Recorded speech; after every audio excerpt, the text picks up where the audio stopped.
আসসালামু আলাইকুম রহমতুল্লাহ। সম্মানিত শ্রোতা ও দর্শক মণ্ডলী, বিরতির পর আবারও আমরা চলে এলাম।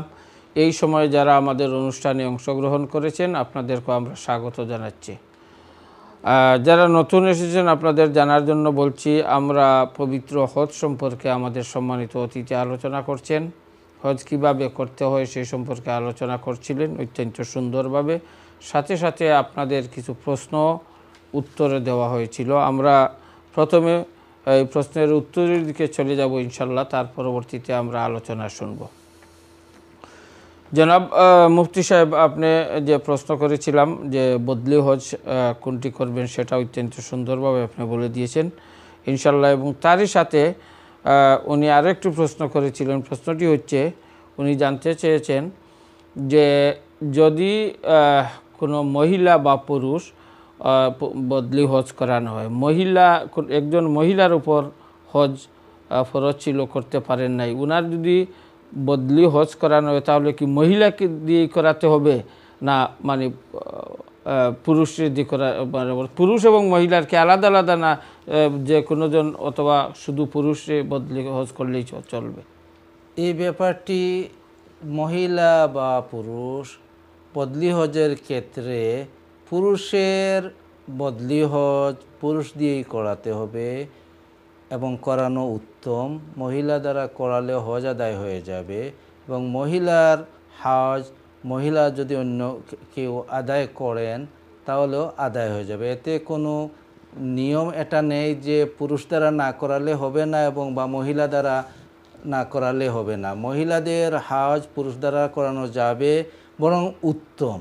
কারণ মহিলাদের এহরামের বিষয় থেকে পুরুষের এহরামের বিষয়টি কঠিন এবং পুরুষের হজ মহিলা দিয়ে করানো সেটা উত্তমতার খেলাফ হবে।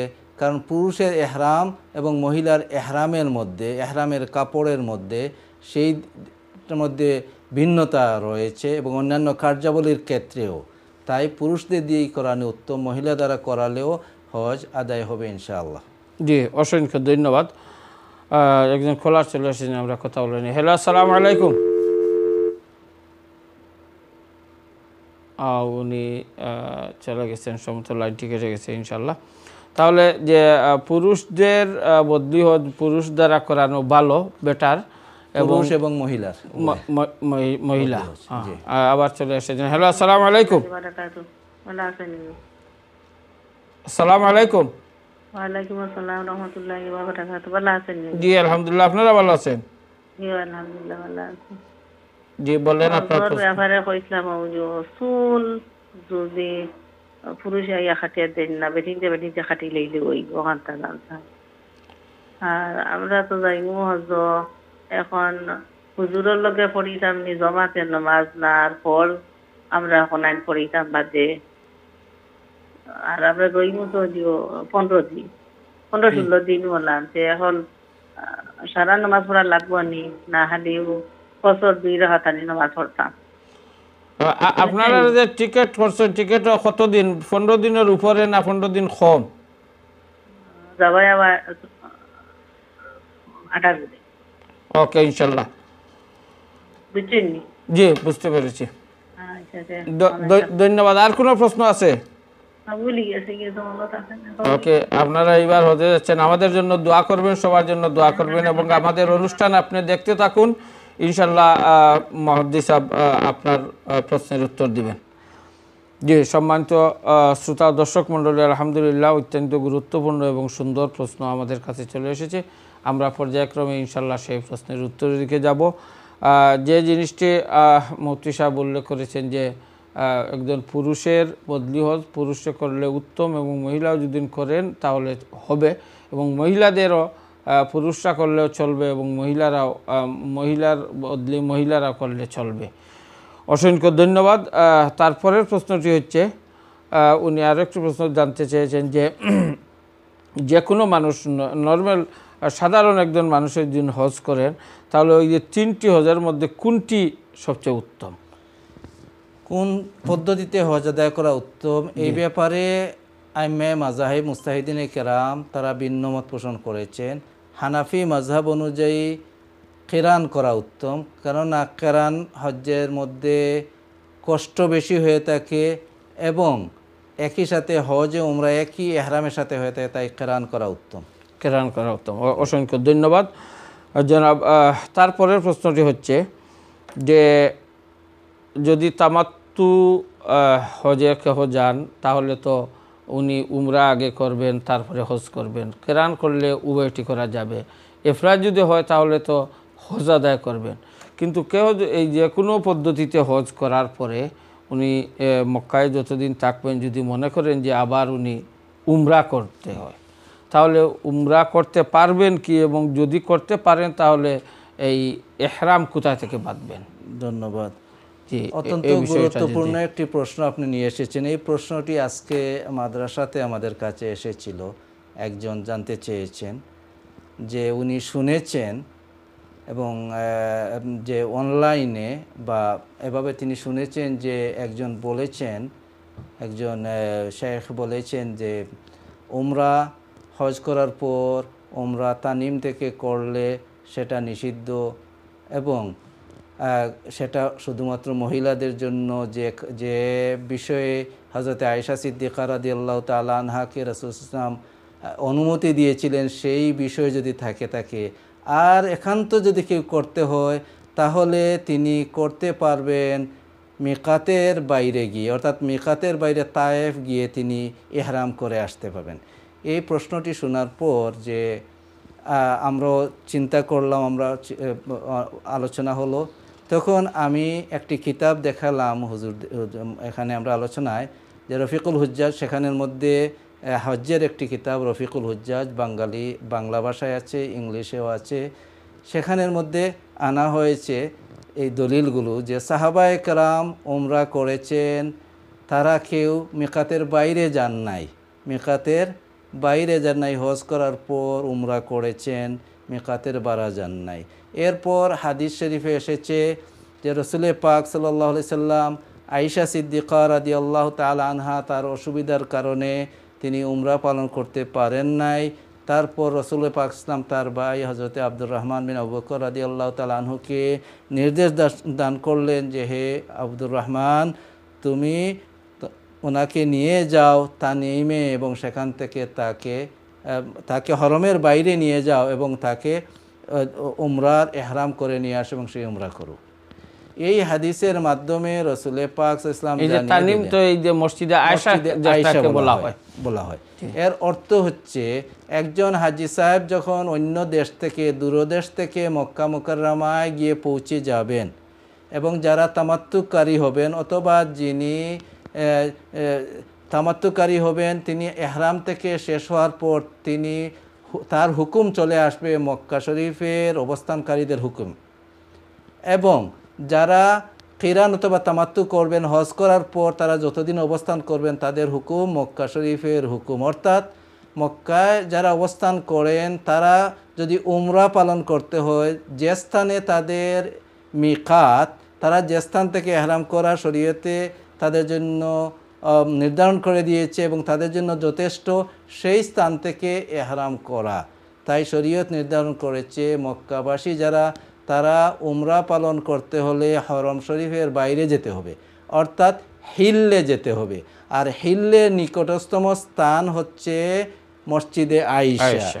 হরমের বর্ডার আমরা যারা গিয়েছেন আপনারা দেখবেন মসজিদে আয়েশা, সেখানে রাস্তার উপরেও এবং রাস্তার সাইডে সেখানে পিলার আছে, যেটা বর্ডারের পিলার আছে, যে এদিক হচ্ছে মসজিদে আয়েশাটি পড়েছে হিল্লের মধ্যে, আর এরপরে হরম শুরু হয়ে গেছে, অর্থাৎ হিল্লে গিয়ে এহরাম করা।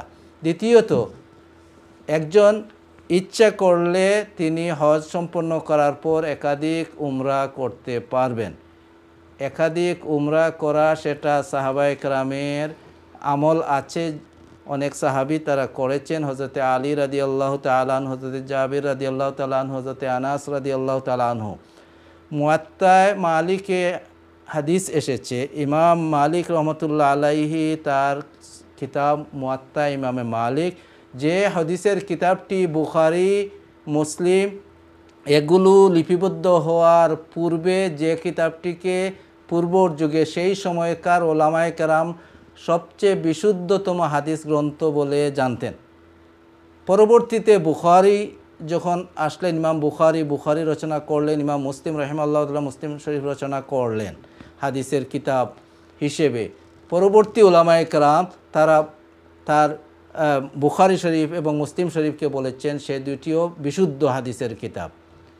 এবং এর পূর্বে মুয়াত্তা মালিক ছিল। মুয়াত্তা মালিকে হযরত আনাস রাদিয়াল্লাহু তাআলা আনহুর একটি ঘটনা হাদিস বর্ণনা করা হয়েছে যে আনাস রাদিয়াল্লাহু তাআলা আনহু তিনি যখন হজ শেষ করতেন অথবা উমরা শেষ করতেন, মক্কায় অবস্থান করতেন, তার চুল কালো হয়ে গেলে আবার তিনি উমরা করতেন।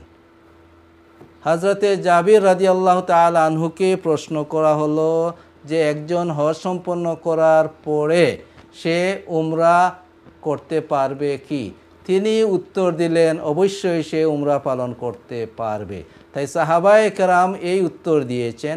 এবং ইমাম নববী রাহমাতুল্লাহ আলাইহি তার কিতাব সহিহ মুসলিম এর শরা, মুসলিম শরীফের শরায় যে হাদিসটি হযরতে আয়েশা সিদ্দিকা রাদিয়াল্লাহু তাআলা আনহাকে রাসূল সাল্লাল্লাহু আলাইহি ওয়াসাল্লাম উমরার জন্য পাঠিয়েছিলেন, সেই হাদিসের ব্যাখ্যায় বুখারী শরীফের ব্যাখ্যাকার ইমাম ইবনে বাত্তাল রহমতুল্লাহ আলাইহি, বুখারী শরীফের ব্যাখ্যাকার ইমাম ইবনে হাজ্জার আসকালানি রহমতুল্লাহ আলাইহি, এই হাদিসটি মুসলিম শরীফে এসেছে সহিহ মুসলিমে।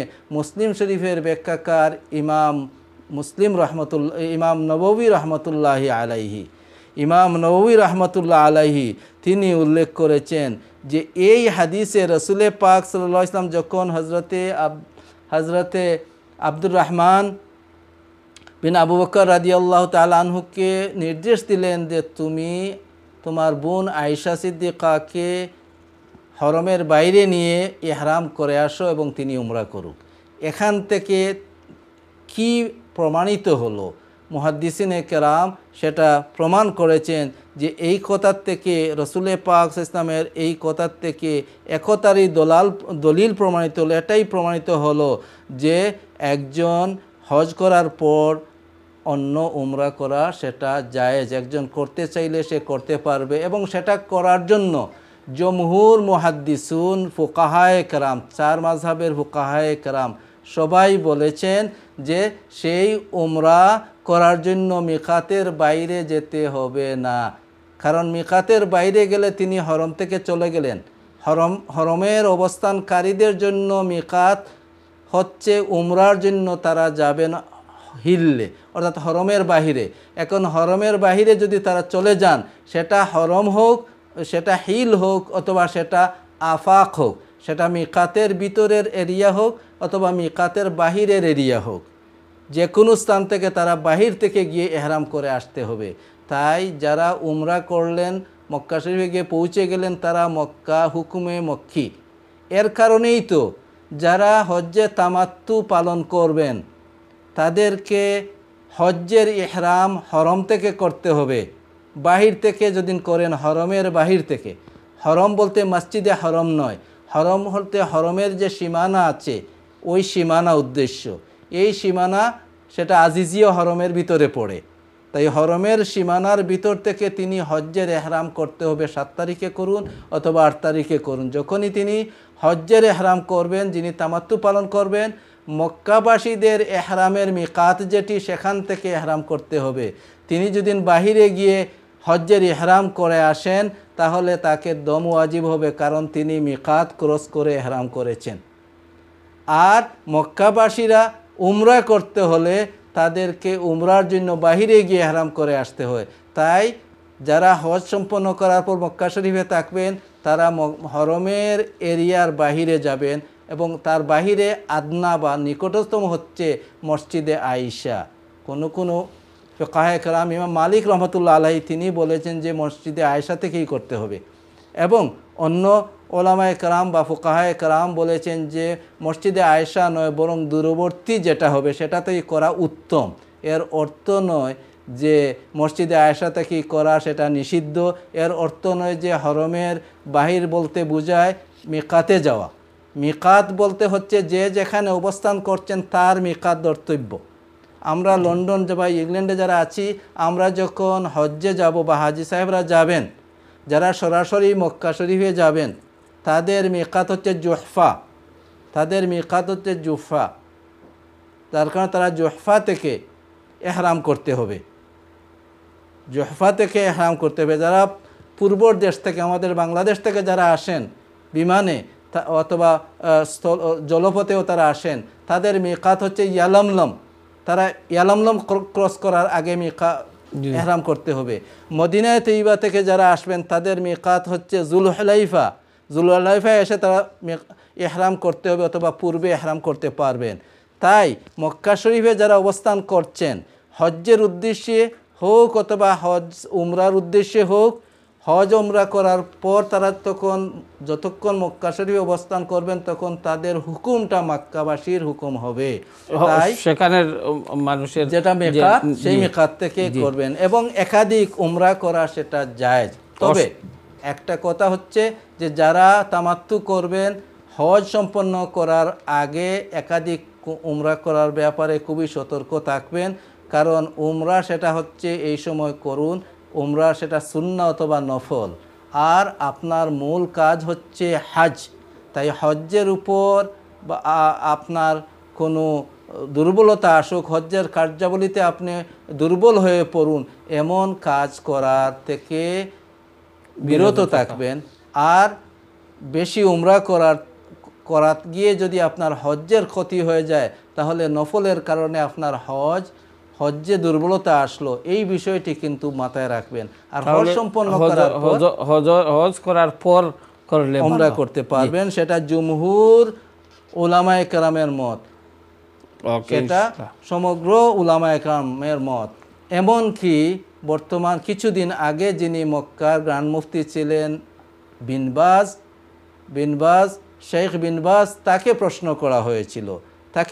করা হয়েছিল যে একজন মানুষ রিয়াদ থেকে মক্কা মুকাররমায় আসছেন উমরা করার জন্য।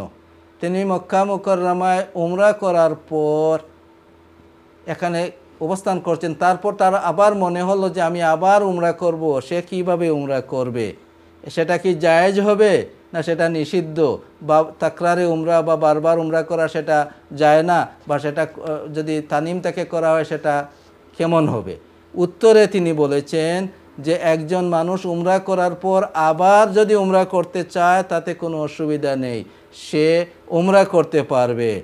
সে তার মাইয়িতের পক্ষ থেকে, বাবার পক্ষ থেকে, মায়ের পক্ষ থেকে, অন্য আত্মীয় স্বজনের পক্ষ থেকে, জীবিতর পক্ষ থেকে, মৃতর পক্ষ থেকে সে যদি চায় সে উমরা করতে পারবে। তবে সে উমরা করার জন্য বেরিয়ে যাবে তানিমে, সে মসজিদে আয়েশায় চলে যাবে অথবা সে জিহরানায় চলে যাবে। অর্থাৎ মক্কাবাসীদের মিকাত যেগুলো, অর্থাৎ মক্কাবাসীদের হিল্লের যে সীমানা রেখা, সেই সীমানা রেখা একটা হচ্ছে জিহরানা, একটা হচ্ছে মসজিদে আয়েশা, যেখানে তানিম নামক স্থানে মসজিদে আয়েশা। তিনি বলে দিলেন সে সেখান থেকে গিয়ে উমরা করবে। জি, অসংখ্য ধন্যবাদ এই বিষয়ে আলোচনা করার জন্য। একটি জিনিস স্পষ্ট হয়ে গেল যে হজের জন্য হজ করার পর যত সম্ভব উমরা করতে পারবেন, এবং উমরা করতে হলে মসজিদে আয়েশা থেকে এহরাম বাঁধতে পারবেন।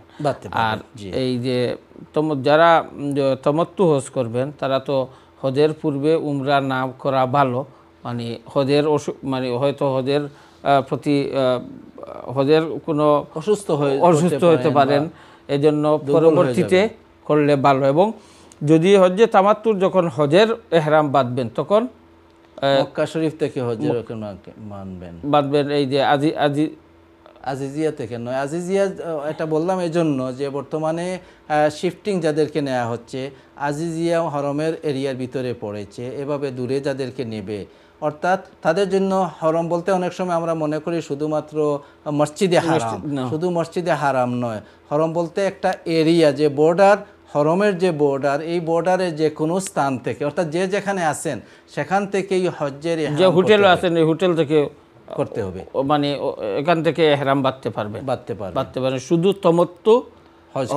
হজকারীদের জন্য। এবং ইফরাদ যিনি করছেন এবং খিরান যিনি করছেন তিনি যে এহরাম করে যাবেন, এই এহরামের অবস্থায় থাকবেন হজ সম্পন্ন করা পর্যন্ত, তিনি এহরাম থেকে বের হতে পারবেন না। জি, অসংখ্য ধন্যবাদ।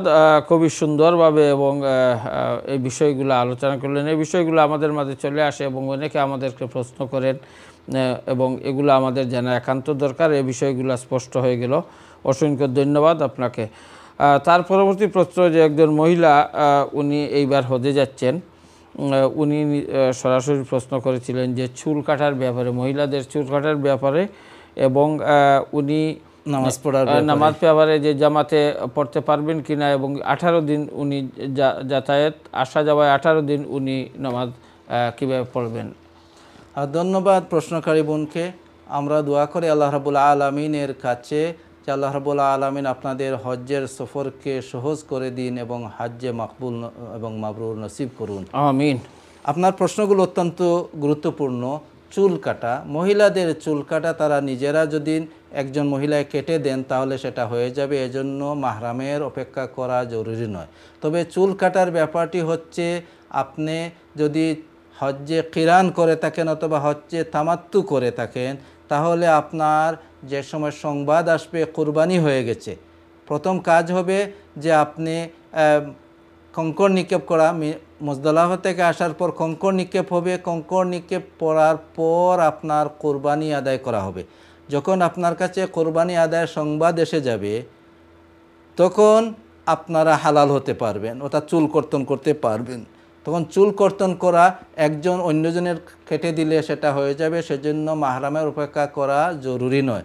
দ্বিতীয়ত, এমন অবস্থা হয় যদি যে অন্যজন তো এখানে কেউ হালাল নেই, সবই ইহরামের অবস্থায়, এমত অবস্থায়ও হালাল হওয়ার জন্য নিজে যদি নিজের চুলের সব গুচ্ছকে দৌড়ে এবং 1 ইঞ্চি বা 2 ইঞ্চি পরিমাণ কেটে দেন, যাতে করে সব চুলগুলোর একটা পরিমাণ এসে যায়, এজন্য আমরা 1 থেকে 2 সেন্টিমিটার পর্যন্ত কাটার কথা বলে দেওয়া হয়। এতে নিজে নিজে কেটে নিলেও হালাল হয়ে যাবেন। সেটা শুধুমাত্র হালাল হওয়ার জন্য। যখন হালাল হওয়ার আর কোনো বাউন্ডারি বাকি রইল না, তখন আপনি চুল কর্তন অন্য মহিলা কেটে দিলেও সেটা হবে। আপনার দ্বিতীয় প্রশ্ন হচ্ছে নামাজ আদায় করা। নামাজ আপনি মসজিদে ইমাম সাহেবের সাথে যখন আদায় করবেন, হারামের মসজিদে হোক অথবা আপনারা আজিজে নেওয়া এবং মসজিদে যদি আদায় করেন, মসজিদে যখন আদায় করেন ইমাম সাহেবের সাথে, তখন ইমাম সাহেব যেভাবে আদায় করবেন সহজ কথায় সেভাবে আদায় করে নেবেন। অর্থাৎ ইমাম সাহেব মুকিম হলে তিনি 4 রাকাত পড়বেন। ইমাম সাহেব যদি আপনাদের গ্রুপের ইমামতি করে থাকেন তাহলে তিনি মুসাফির হলে 2 রাকাত পড়বেন। তখন আপনাকে ইমামকে ফলো করে নেবেন। যখন আপনি একা নামাজ পড়বেন, জমাতে নামাজ পড়বেন না, ফরজ নামাজ, তখন আপনি 4 রাকাতের স্থানে 2 রাকাত পড়বেন। কারণ যে 18 দিনের প্যাকেজ আপনাদের, সেই 18 দিনের মধ্যে 15 দিন আপনাকে মক্কা মুকাররমায় এক স্থানে অবস্থান করতে দেওয়া হবে না, অর্থাৎ করার সুযোগ নেই। কেননা আপনি মক্কা শরীফে যাওয়ার পরে 4 দিন অর্থাৎ 9-8ই জিলহজ্জা আপনাকে মিনায় যেতে হবে। 8ই জিলহজ্জাতে হজ্জের যাবে 5 দিন, 18 থেকে 5 গেলে কি 15 থেকে কমে আসে, যার কারণে 18 দিনের প্যাকেজে আপনি মুসাফির রয়ে যাবেন। তাই যখন একা পড়বেন অথবা সফরের অবস্থায় নামাজ পড়বেন, তখন ফরজ নামাজগুলো বলতে শুধুমাত্র জুহর, আসর এবং এশার নামাজ ফরজ 4 রাকাতের স্থানে 2 রাকাত পড়বেন, মাগরিব 3 রাকাত পড়বেন, ফজরের নামাজ 2 রাকাত 2 রাকাতই পড়বেন। আর সুন্নার নামাজে কসর নেই, সুন্না আপনি পড়বেন, যে রাকাত আছে তত রাকাত। যদি কোনো অসুবিধায় পড়তে না পারেন তাতে অসুবিধা নেই সফরের কারণে, ইনশাআল্লাহ। জি, অসংখ্য ধন্যবাদ। অত্যন্ত সুন্দরভাবে বিষয়টা খুবই সুন্দরভাবে, অনেকে মনে করেন যে 15 দিনের উপরে হয়ে গেলে মুকিম হয়ে গেলেন, কিন্তু এখানে কমপক্ষে যারা হজে যান যে 18 দিন বা তার চেয়ে যদি কম হয়ে যায় তাহলে ওনারা কসর পড়তে হবে। একই জায়গায় মানে মক্কা শরীফে যখন আপনি যাবেন, মক্কা শরীফে আপনার নিশ্চয়তা থাকতে হবে যে আপনি নিয়ত করতে হবে 15 দিন অবস্থান করবেন।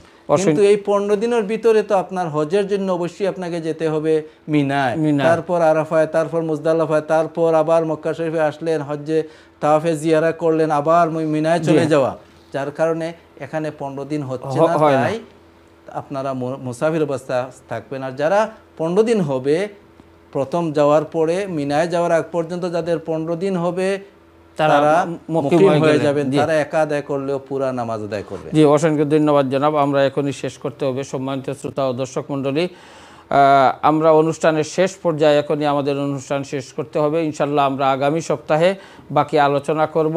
আপনারা যে যেখান থেকে আমাদের অনুষ্ঠান দেখছেন, আপনাদের সবাইকে, আমাদের সম্মানিত অতিথিকে এবং কলা কৌশলী সবাইকে অসংখ্য অসংখ্য মুবারকবাদ জানিয়ে আল্লাহ পাক রব্বুল আলামিন আমাদের সবাইকে সুন্দর এবং সুস্থ রাখার জন্য তৌফিক দান করেন, এই কামনা করে এখানে আজকের অনুষ্ঠান শেষ করছি।